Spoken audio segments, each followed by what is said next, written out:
Okay. Chicka. Yeah. Kill Bill and Rev. We don't suck. Ooh.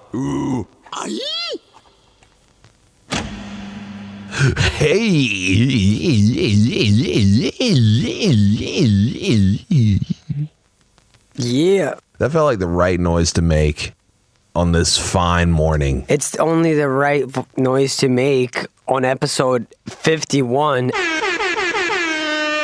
as in Area 51, and so that was a very alien noise to make. Oh, shit. I was channeling that. On brand with the episode number. Yeah, of course. How's everyone doing?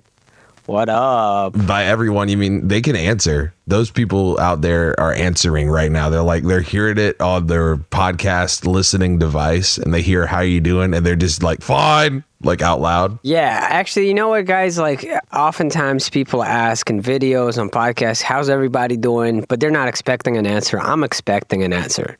Go and respond either in the YouTube comment section or on Twitter, Instagram.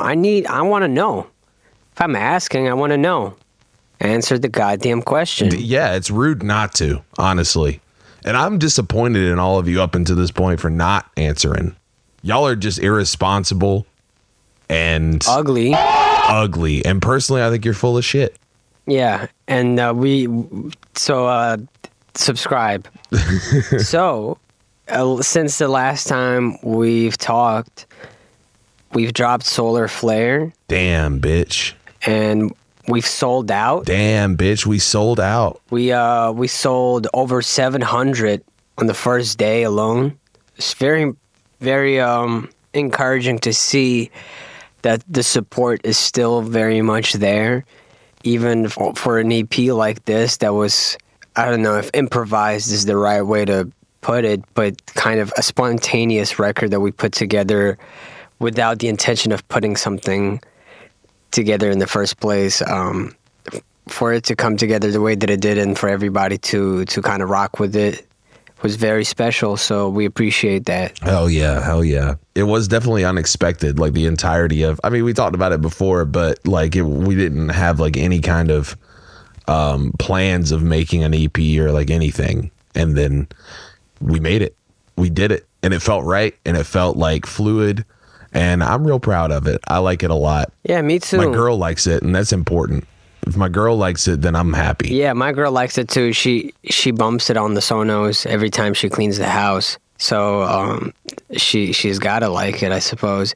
And yeah, seeing everyone's photos, everyone's been, tagging us in photos of them posing with their physical copies of the CDs that most of the people should have gotten that by now. Is also really nice, just kind of seeing it. I've still not held one in my hands yet. I've yet to see one in person, so I can't wait for that. You never will. Facts. Everybody keep your Solar Flare copies away from Rev, because he's rabid. Like when he sees one, he's going to want to hold it, and then you got to say, hey, get your filthy mitts off of that, And if you have any questions about your pending order, maybe stop DMing me about it. I have literally nothing to do with it. Yeah. I don't have a single CD, so I couldn't, at least you're getting one, like stop rubbing it in. Like, I get it. Yeah, of course. You get a copy. Wow. I don't.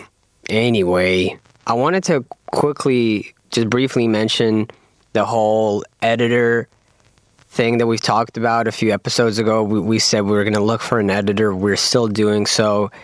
We've actually transitioned to stage 2 this week.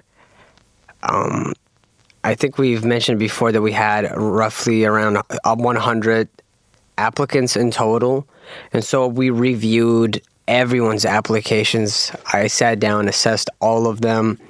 Then with Bill's help, we narrowed the list down to, quite a few people. And we really appreciate everyone who's applied for the editor position.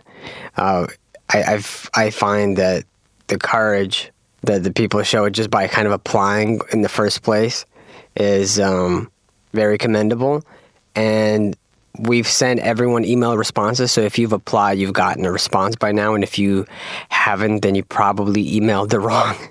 You emailed your application to the wrong email address. You sent that to George Bush's email. You probably sent that to George Bush, and he's, you know. Yeah, which we get that a lot. We get our emails mixed up with George Bush a lot. Yeah, he's infamously non-responsive when it comes to emails. So, yeah, and I just want to say I appreciate the dignified responses I've seen so far from that. Like, you know, I think most people were very much saying like, hey, thank you for getting back to me. I really appreciate the opportunity and hope that you guys find someone that you can really work well with and everything. It's just, I don't know. It's been pleasant. It's been a very pleasant process, and I expect that we should reach a decision on who's going to be our editor quite soon. I'd say within the next 2 weeks. Yes. Because actually 2 weeks from now, I'm going to Japan. I hope that we reach a decision on that before I go on my trip to Japan. So yeah, super excited for that. Just seeing how talented everybody is was very encouraging. Yeah, hell yeah. Yeah. We made sure we took time with this process, so I hope nobody feels like this at any point was any of this rushed. This is why it's taken us approximately 2 weeks to go over all the applications, because we just didn't want to take what you guys did for granted in terms of like you took your time to sit down and apply and word your emails the way that you did. Yeah. Some of you wrote very lengthy emails, very well structured.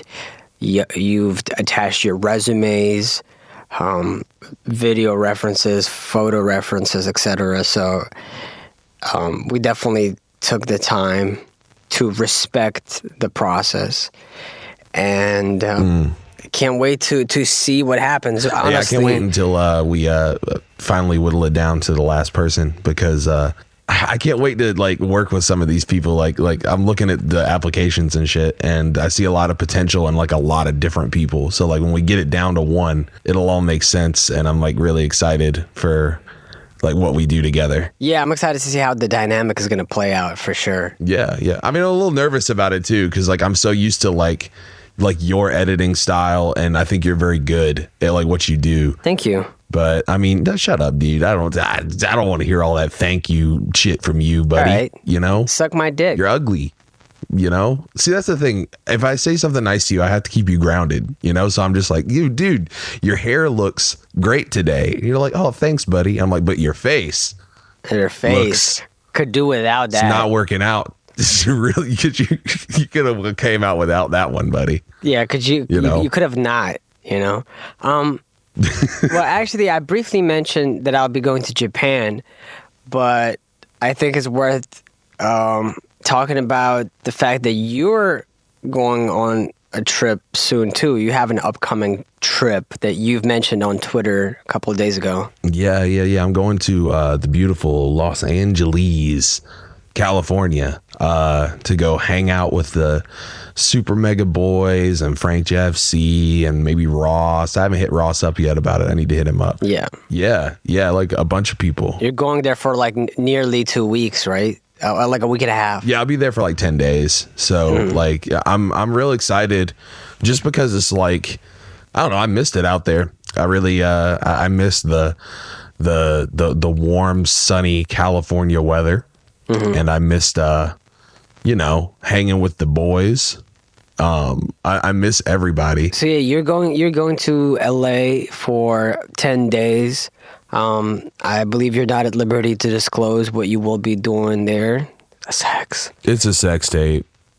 Yeah, okay, it's fine. So that's okay to be public then. All right. I breached the NDA, but like I just can't hold it back any further. You've breached more than that. You'll be breaching more than that soon enough, friend. Yeah, I'll be breaching a lot of objects, hopefully, you know. Cool. But the larger the objects, the better it pays. But then later it pays worse. I wish I could be there, but my trip to Japan happens to overlap with the LA thing, so I won't be there, but I'll be there in spirit.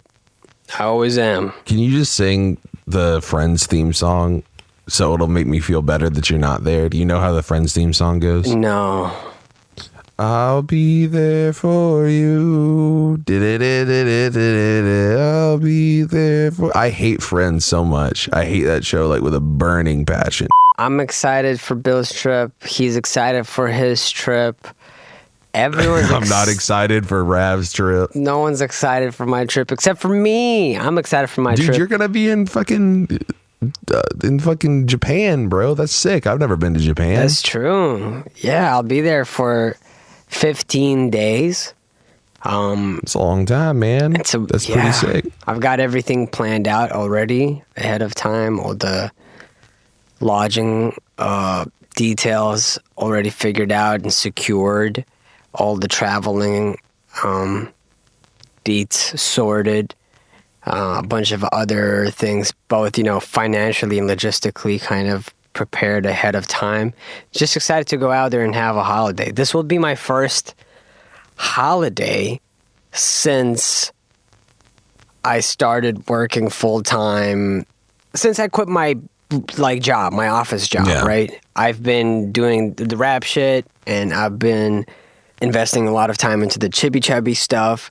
And our trip to LA was almost like a holiday in the sense that we definitely had a great time out there, but I still felt like there was purpose to that trip outside of just like, okay, this is a holiday. No, it felt like, yeah, you know what I mean? Whereas this trip, it's like, okay, it's me and my girl basically enjoying ourselves and me taking time off from Chibi Chubby. And this is why I've been kind of editing a lot more lately, trying to get really ahead of the schedule so that I don't feel stressed out while I'm out in Japan.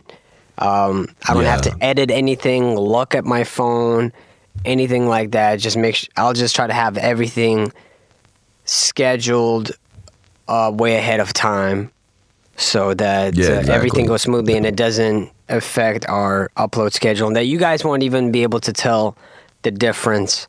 It'll seem like nothing ever happened. Everybody will write comments as if you weren't in Japan. You know, like people will be like, hey, when you play this game that you've already played and recorded, you need to press the A button instead of the B button. Hey, this game that you recorded 2 months ago, did you guys know that what you're supposed to do is fucking do it good? So that as long as that keeps happening, then the world will continue to go around as normal, I think. So, but yeah, I'm excited for that, man. I'm pretty excited. I've traveled a decent amount this year, but Japan always holds like a very special place in my heart. So I'm stoked. Definitely stoked. And you might see Rekadam. Oh, and that's right. My fellow exo brother, Rekadam. I'll definitely see him. I have to see him when I'm out there. Just give him a big old kiss on the head. Big old smooch where his eyebrows should belong. Yeah, just plant your lips right upon his cranium. Yeah. You know, just to really drive it on home, you know. Yeah. Yeah, I'm gonna do that. I'm gonna do it real hard. What do y'all plan on doing in Japan? Are y'all just like gonna just take in the sights and shit, or are y'all like a bunch of shit. Yeah, a bunch of shit, because we're going to be in like 3-4 different cities throughout our stay. Yeah. And so there's a lot of stuff that we plan on seeing and doing, as well as just kind of like chilling, like exploring, you know what I mean? We have a plan for each day that we figured out, kind of like, we're still kind of working on some of those details, but okay, so we want to see this. This is where we're staying. These are the nearby things. These are the other things we want to see. What's the most effective way of planning that out so that we can do as much stuff as we want, but not really stress out too much and have like an efficient trajectory throughout like that we take throughout each day. Right. But there's like a bunch of things I want to see. I want to obviously go to a couple of the Pokemon centers. They actually just opened up one in London for a month here. 2 days ago, 3 days ago. And you haven't been yet? Wow. No, because people start lining up at 4 a.m. And if you don't start lining up at 4 a.m., if you go during the day, you will spend around 6 hours in like the line before you're even in the store. Yikes. I just don't want to do that.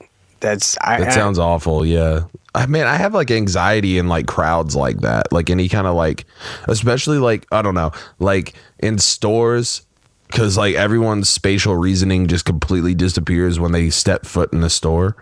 Set foot in a store. You don't step foot. Anyway, when you set foot in a store, everyone's spatial reasoning just like goes out the window. And then like you're all worried about like, am I going to bump into this person? Am I going to bump into that person? Meanwhile, while you're worried about it, somebody's thinking the same thing about you right behind you because you're not moving because they're not moving. Exactly. And then next thing you know, you're just bare knuckle brawling with a complete stranger, an old lady. You know? Yeah. And you're losing. And I know there's like a lot of limited edition items and stuff like that are specific to the London store, like the dapper looking Pikachu and stuff. But yeah, I'm going to see if I might still visit this store before I go to Japan. But if I don't, it is what it is. Because I get very anxious in like situations that involve big crowds of people. For sure. Yeah, for sure. Especially if they're loud crowds of people. So, yeah. I was going to ask you something, actually, talking about the Japan trip. Well, just traveling in general, because, listen, I don't travel a lot. Like, the last few times I've traveled have all been work stuff. Like, you know, doing stuff for shows or anytime with you. Pretty much the last few times I've traveled have been with you. That's right. Los Angeles, Wisconsin. Now that I think about it, I can't escape you, you know? Yeah. I just, you know, you just keep showing up, bro.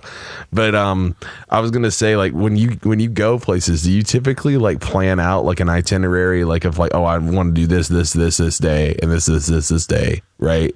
Like, and also like how accurate is it usually to like, does it actually play out like that? Or is it like you do like half of the stuff? I haven't always planned out so meticulously, you know? And I think that's why now I plan it out a little bit better. You kind of give yourself room for, like, oh, well, what happens if, like, I spend a little more time on that and then I'm not able to do this? Blah. You kind of have to be realistic with yourself and not obsess over the order of things that you're going to do and kind of not concern yourself too much with potentially missing certain bullet points. But overall, it kind of depends. If I'm going on a quick trip, in the past, sometimes I've planned it out a little bit. At least have like, okay, 2-3 things I definitely want to do. And then everything else is improvised. Now there's like a little bit less room for improvisation when I go on trips, just because I've had a few experiences where I went, like Vancouver, at the start of this year, I went to Vancouver, had like a loose idea of what I wanted to do, but my girl and we didn't really plan anything out in too much detail. And so we spent a lot of days kind of wandering the same parts of the city, not really knowing what there was to do. And so that was kind of one of the reasons why now we're a little bit more careful with how we plan out our trips ahead of time. Yeah, that makes sense. And sure, you're going to miss certain things. You're not going to be able to do certain things, but you're going to be able to do a lot more if you don't plan anything out. You know what I mean? If you're trying to play everything by ear and improvise everything, you don't get to do much. Yeah. Because you don't have that incentive to commit to a schedule. And when you don't commit to a schedule and everything is kind of nebulous, I don't know, time seems to kind of pass a lot quicker, I find. Yeah, definitely. I mean, that's kind of like how it was when we were in LA, and it was like the few days that we had with like when Jordan and Shane came. I kind of felt like, because I didn't really know what to do, and we had a good time, but like I was just kind of like we were just winging it of like what we were doing. And I feel like if like we actually sat down and planned something, which at that point was like impossible just because of the whole thing with the show was going down and everything, but like let's act like we did have time to do that. Like I think we probably would have gotten like more cool stuff in, but it felt like it was kind of like we went mostly just restaurants. Like it was me and her, and Shane went to like a bunch of places that we had already ate that I just wanted them to like try. And we just like walked around like Los Feliz and shit. Yeah, it was chill, I'm sure. It was chill. Like we had a great time, but like I kind of wish we did something like one thing that was like touristy, you know? Yeah, for sure. You know, there's always, you know, we'll always be going back and shit. It's just, you know, it would have been cool to actually plan it out. So next time, I think I'm going to have a strict itinerary. And then if we're having fun doing something, I'll say, stop. Time has run out. That's a good idea. No, but that's, I definitely. Everyone will love me, dude. I would advise people that, you know, travel, unless you're just purely traveling for work and it's like a day and then you leave immediately. I would say plan it out, you know, plan your stay out, give your stay some structure, and you'll find that you're able to make more memories that are meaningful, in my opinion. I agree with what you just said. I need to do that. That's something, I don't plan a lot of things in my life. I need to start planning more in my life. Man, it happens, man. Just like small things, I mean. Small things. I've been traveling like as I said, a decent amount. Like this year, I've been to, you know, in the last year, I've been to Greece, Austria, Italy, France, Canada, LA. I'm going to Texas for Christmas to see my family. I live in London, and I'm about to go to Japan. So it's a pretty like decent. It's like I live in London. I live in London, yeah. So that's still like a place I have to go back to, you know. So I almost look at it as a part of traveling. But I kind of wonder if next year is going to be as eventful. I kind of hope so, man, because traveling it can be stressful sometimes, you know, especially organizing ahead of time. But I've kind of discovered, and we've talked about this a few episodes ago, that placing myself in an environment that I'm not familiar with, surrounding myself with stimuli that is new to me, or different to the ordinary experience, can be very inspiring. And it gets me in like a different creative mood each time. I start thinking differently, and I feel like I unlock parts of my brain that I would otherwise have not been able to, were I to stay in the same environment. Like even take our LA trip, for instance. I don't think we could have recorded Solar Flare over the internet. No. It wouldn't have sounded the same. It wouldn't have been like the same vibe and everything. And like that's another thing. That's the thing that I really enjoy, because I think a lot of times like I feed off of other people's energy. Like I'm like empathetic to the point where it like affects me, you know? And like when I'm like around like creative people like that and everybody's like working on something, it's like I like naturally want to be like, I feed off that energy, and I think it makes me like write better. Or like we're all like hanging out in a room and we're all just like chilling, vibing, writing. Like I like that process a lot. Definitely. I mean, I like the process of writing solo too. Like, I mean, I was writing for like 2 hours last night, but like the whole just communal thing, like you, me, Frank hanging out, or like you, me, and Matt hanging out and writing and stuff like that. Like, I really think it like brings everybody really close together and becomes this like really cool bonding experience. Not a lot of people talk about that, I don't think, but like that is like a real, like, you feel like you've made a music baby with somebody, but, you know? But also if you have like, let's say you have an average day in your regular surroundings, you know, and everything, it's an average day, you're not going to remember it because it's an average day. But if you have an average day and a place that isn't your regular surrounding, that isn't your regular place, right? If you're doing it, let's say you have an average as day, but it's like a completely different continent. You're more likely to remember that average day just because it's out of the ordinary. It's an average day, as in like maybe nothing crazy happens, but it's not average in the sense that it is not within the confines of like your ordinary life or whatever. Well, yeah, when you're thrust into a completely different surrounding, depending on like you could have like the most mundane shit happen to you. Half of the stuff that I remember in LA was mundane. I wouldn't say mundane, but like just normal. But I know what you mean. Yeah, exactly. Especially like if you've been like me, like I don't travel a lot. I'm very used to like just coming home and being in the same environment a lot. Mm-hmm. So when you're doing the same stuff you normally would be doing, but like your environment is different and you're having a great time and the vibe is better, then all those little things you kind of cherish a little bit more, you know? Yeah. You remember little dumb things all the time. Like, I mean, how do you remember like going down and playing an arcade game in a laundromat? Like, it's cool. Yeah. On its own, it's not an extraordinary thing, right? But, yeah, but like to me, that was extraordinary. For sure. You know, that was like a lot. That's like the spot where it happened. I think that a lot of that does impact your creative. I mean, I'm still writing California bars, man. Like, you know what I'm saying? Like, yeah. So, it stays with you. Yeah, definitely. It definitely does stick with you. But yeah, man. That's why I can't wait to go back. I've been really like looking forward to it, and I really miss the people. That's the biggest thing. I really wish you could be there.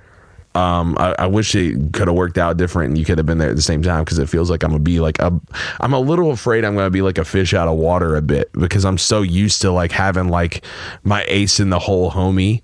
Yeah. You know? But you know like what? Right next to me. I feel like at this point, though, you've made so many homies. We've both made so many homies while we were out there. I feel like people like Frank, Matt, Ross, Ryan, Carson, everyone will kind of make you feel at home. Everybody. Because that's what they've always done. So I think you're going to be all right. Who knows? Maybe you'll kind of figure out that, like, hey, actually, I feel better without Rav around. Huh.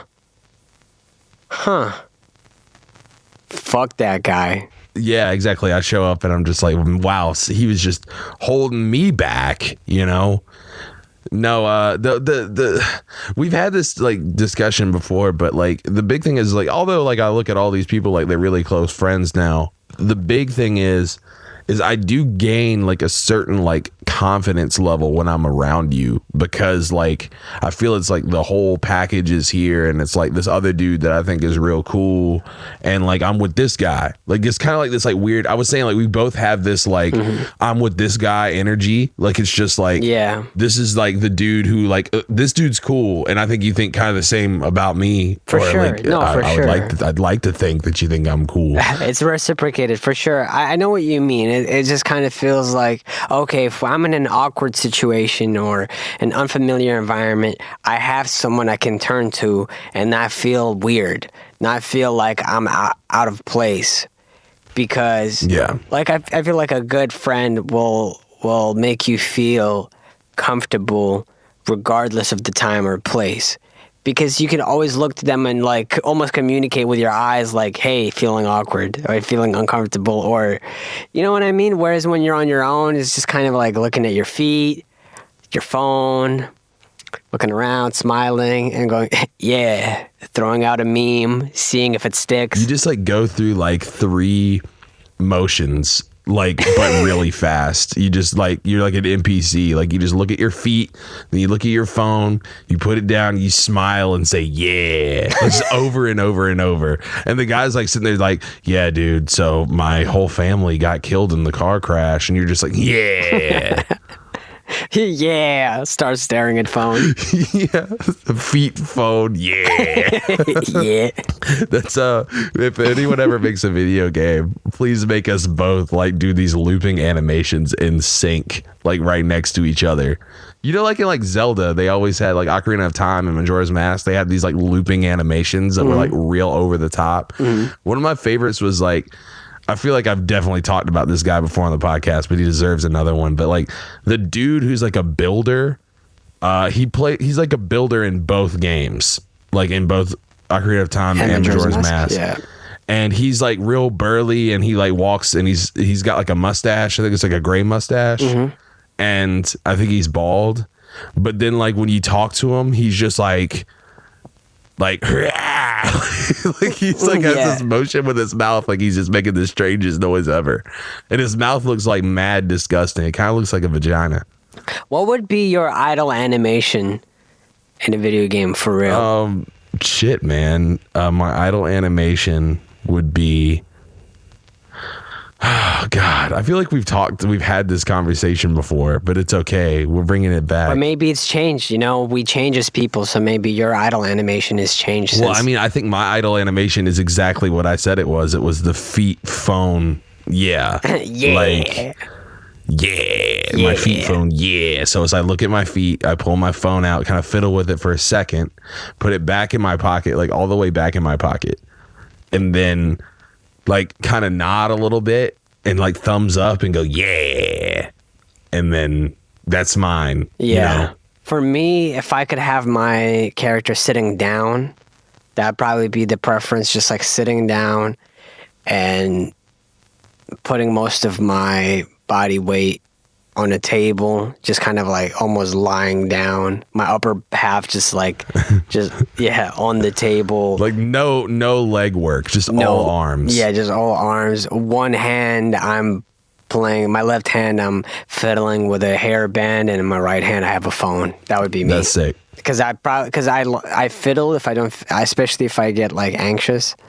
I don't know if it comes from my ADHD or maybe something else, but I do that. And then I fiddle. I'm a fiddler. I have a lot of I keep a lot of fiddle objects in my pockets. That sounds a lot more rapey than it's intended to be, but it's like, you know, little hair bands, rubber bands, pins. What about those not like fidget spinners, but like the other things? They're like little fidget objects. Have you ever like fucked with those before? No, I haven't actually. I've never. They're fun. Held a fidget spinner in my life as well, but I kind of prefer finding them on my own, and like they're usually the ones that aren't intended for fiddling. So the hairband is my favorite, and there's also like a. What is it called? A level? You know, the thing that has an air bubble trapped in the middle of water? Oh, yeah. I have a small one that's like an inch long, and I wrap a hairband around it. And that's kind of like my go-to toy that I keep in multiple pockets of like different clothes. Because the level is kind of fun because it, you know, balancing it on different things and seeing if it's straight, but also just the hairband. Nothing beats like a small brown hairband. And in my right hand, the reason I have the phone is because like it gives you an excuse to direct to do something else with your other hand, but also to direct your eyes towards something where your eyes don't have to meet anybody else's eyes. You don't have to look at somewhere, and like sometimes the way you look at things or where you look gives away how awkward you're feeling in the moment. Yes. So if you are focused on something, it's a lot harder to read you as a person. So if I'm focused on my phone, I'm like writing lyrics, I can maybe get myself out of the moment, out of that situation, and place myself in the song and just like what I'm doing. Just be so focused on writing that I almost eliminate the awkward feeling in the moment. Or like I'm like reading tweets or reading an article, or just we're so fortunate now that with the phones we have like an unlimited amount. It's like an unlimited amount of resources for entertainment, and so that's why if I had to have an idle animation, I'd also prefer to be sitting down because if I'm standing up and I feel awkward, I start like, I can't just stand and do nothing. I'll start like pacing a little bit or moving my legs or feet a bit. Yeah. Like my girl hates it because like when I'm like thinking, I pace. Me too. And especially like, because I get in this mode sometimes. I know you know what I'm talking about. When you're feeling like real creative. Yeah. And you'll be talking about something to someone, And like you, like me, I always get louder when I'm like excited about something. Yep, same. And so I'll just like be walking around pacing kind of like just indirectly, just like, and then we could do this, and then we could do this. And I just like, and I talk with my hands a lot. And so I have to look like some kind of mad scientist type character, you know? And my girl's like, you make me nervous, like stop. And I'm like, do you want the ideas to stop? Yeah. My girl usually says like, my girl's usually now gotten used to it, but at first she'd be like, you're making me nauseous because I would just be like, she'd just start throwing up. I just like, walk around in like figure 8 or like a circle motions. I remember when you and I were in LA when we were in Matt's house. You know, when you entered the house and it's just that big open space, we paced a lot there whilst pondering like, oh, and then we could do that, and then we should do this. We had to have walked like a mile or two in laps just around that small, not small space, definitely, but, more, because, I would say, because we were. Think so? Yeah, dude, because we were fucking pacing a lot. I should have brought my Fitbit. We could have actually tried to keep track of that. No, it was it was nuts. Gotta get them steps in, baby. We were definitely pacing a lot, and that's definitely me to a T. I pace a lot when I feel inspired or in a creative mode, or when I'm stressed out as well. If I'm like, something stressful is happening and I need to figure out a solution quickly, pacing helps the gears move, get the gears going. And but also if I'm feeling awkward and I'm just standing there, I start kind of like shuffling almost, you know? Like, it's just because it feels super awkward to just stand there like a fucking G.I. Joe and not move my legs. It feels awkward to me. So that's why sitting down is a lot easier, because you can place your legs. I usually sit cross-legged, like the meditation style, you know, usually. So remove my shoes. Your fingers in the little, like, the signs that you would use, the okay signs that you would use to, like, put underneath your waist and make people go like, oh, they'd look at it and you can punch them. You know what I'm talking about? Yeah. You have those, but you're just holding them up like, you know, like meditation style. That's how you sit. Yeah, exactly. But if you still look at them, you are getting punched in the shoulder. Yeah. It doesn't matter. Actually, if it's above both your shoulders, waistline. because there's 2 of them. So that would be my idle animation, because at least I feel like I wouldn't get tired. Again, this for me, for whatever reason, in this hypothetical, I imagine that it almost like a purgatory type situation. Yeah. Where I place myself. Yours is way better than mine, like comfort wise, but mine is just it just brings it all together. Like my vocal cords will give out by the like 3rd day, you know, like the 3rd day of this purgatory that we're in, where we just this limbo of just fucking. Could you imagine being an NPC in a game, especially like a Zelda game? It'd be the worst. I feel like you'd really fit in, though. You know, you have a pleasant voice, you have like a very jolly, friendly look in your eyes, and I just feel like you'd be kind of chill. You'd be maybe a little awkward around sometimes, but that would make you fit in within that universe, you know? I guess that's true, because everyone's awkward in those. There's no like just normal person. Yeah, but you could be one of those NPCs that like travels, you know, like Breath of the Wild type of NPCs. Oh man. I feel like I would have to be motionless for the most part. I would post. What if you're on like a boat? Like what if you're like just chilling on a boat? Yeah, I would have to be posted on a boat. That way I'm still traveling, but when you come see me, I'm just straight posted. What's your like background story for your character? Shit, man. He's on a boat. What's his deal? Okay, I'm on a boat, and let's say this is like a Zelda type of universe, so I can't be staring at my phone, right? Okay. It would have to be like a compass, or like a book, a small book or something. A book with just a like compass attached. Yeah, that way I keep myself. It's twice the entertainment. Yeah, you're like, oh, this is a smart book. This is this is the good book. But the thing is, I don't know. I feel like I would be. My backstory would be some like for my character to work, it would have to be something like a researcher kind of background or something to justify being on the boat, but not really moving in any way, just kind of sitting there with a book and fidgeting in the other hand. I think a researcher background, like, oh, I'm we're traveling and I'm the cartographer or something, right? Right.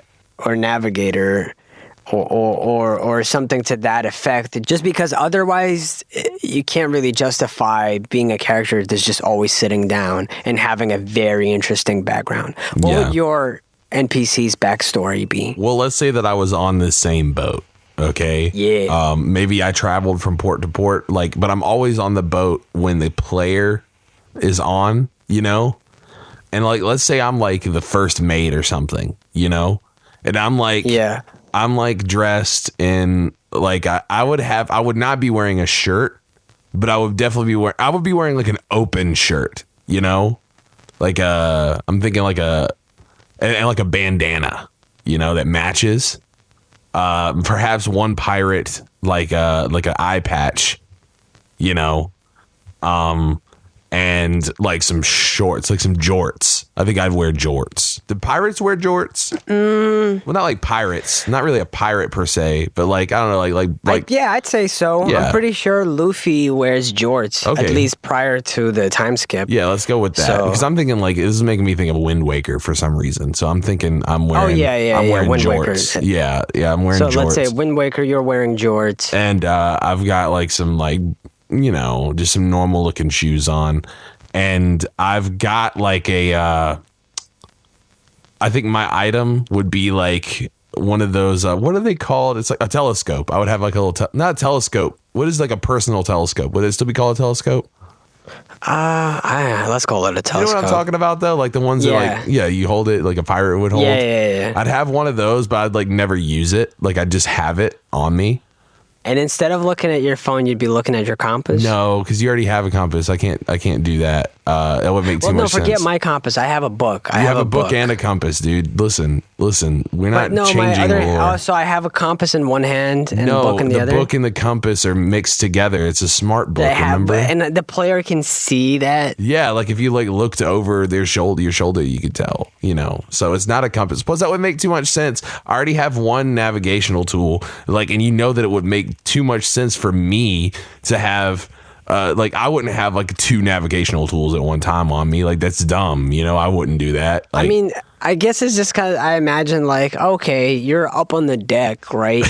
The poop deck. Yeah. So the shit deck. It would just kind of like the fecal matter deck. I just would think that it would make sense for your character to just like take a glance. And then put it back in your pocket. Then look at your feet. Then look around. And I'm go, thinking. Listen, man. I'm thinking that would like make me too good at my job. Like you're overestimating. Yeah, whatever. I just thought you're overestimating my abilities as a navigator, first mate. Okay, I have. This is what I got. Okay, in one hand I've got the telescope. The other hand, I've got a Playboy magazine. And I'm just like reading the articles, you know? And what do you say to the player? Like the player comes over the hero and they're like, what's my like thing? Like what do I say like in the text box or what do I say like when he's just like on average, if you're not quest related, maybe you do have a side quest or you're part of a quest, but outside of a quest, when somebody approaches you, what's your go-to thing that you say each time? I say something along the lines of like I say something like, "Oi, matey," right? First. That's my like anytime they click me, that's the first thing that comes up in the text box, you know?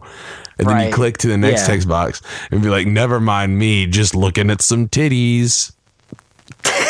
And that's like my like when nothing's going on, that's what I'm talking about. I'm like just out in the open looking at a Playboy magazine and with the telescope in one hand. I might actually take the telescope and like look at the Playboy magazine with it just to get those real good close shots, you know? And and then I put everything away and then I say, and then like I go, yeah. That's my looping animation. That's pretty good. Yeah. I think I would be wearing like a cape, but like a hooded cape type thing. Right. And I'd be by like a candle doing what I'm doing. as I'm sitting down and reading It's my like book. broad daylight. You got a candle though. But I thought I'm inside the boat. It's broad daylight somehow. But like I'm inside below the boat. The sun So- is underneath the boat. Okay, the sun is underneath the boat, but it's not. But does that mean it's underneath me? Dude, it could be wherever you want it to be, baby. There are no windows. Okay, sure, whatever. You got a candle, I get it. I got a candle in broad daylight. Okay, let me be. And yeah, okay, it's broad daylight. I got a candle, and the player comes over, clicks A. I guess I would say something like, "It's not a phase." It's not a phase. Yeah. What is your like noise when they click you? You go, huh. Mine's definitely like a loud, like, yeah, like something like Mine would be kind of, you know. Might be. I thought yours was yeah. No, I still make that. I just make that noise randomly. Yeah. But when they click on me, actually, no, I would laugh. I would like have a hearty, like a ha ha ha, like that, you know. Yeah, mine would be if they're like talking to me, be like, annoyed, and then You sound like you're having like you're straining to shit. and in my idle animation, whenever I'd flip to the next page, I'd go, that would be it. That's that's beautiful. This is the most fun I've had describing something in like weeks. Yeah, it's been fun. You know what? We gotta do another role play episode soon, and I have a feeling we will. And I can't wait for the people to find out what adventure we embark on next. I know. It's gonna be real exciting, man. Real goddamn exciting. Actually, speaking of adventures, you know, this year has been pretty adventurous for us, or pretty eventful. Let's say that. It's been pretty eventful. We started the year with dropping New Moon. I dropped Vestiges. We rebranded the channel to Chibi Chubby. We started doing daily content. We started doing Let's Plays. We we were part of a Let's Play on the Super Mega channel. I got to be on their podcast a second time around. We did a show, Exomania, with a bunch of incredibly talented people in LA. We got to release Solar Flare, so an EP, same year as we released New Moon. And we've also this year we did a whole lot of restocking of CDs. We restocked Beneath the Toxic Jungle at one point. We did so we released Drop Season for the first time, physicals. We restocked other CDs as well.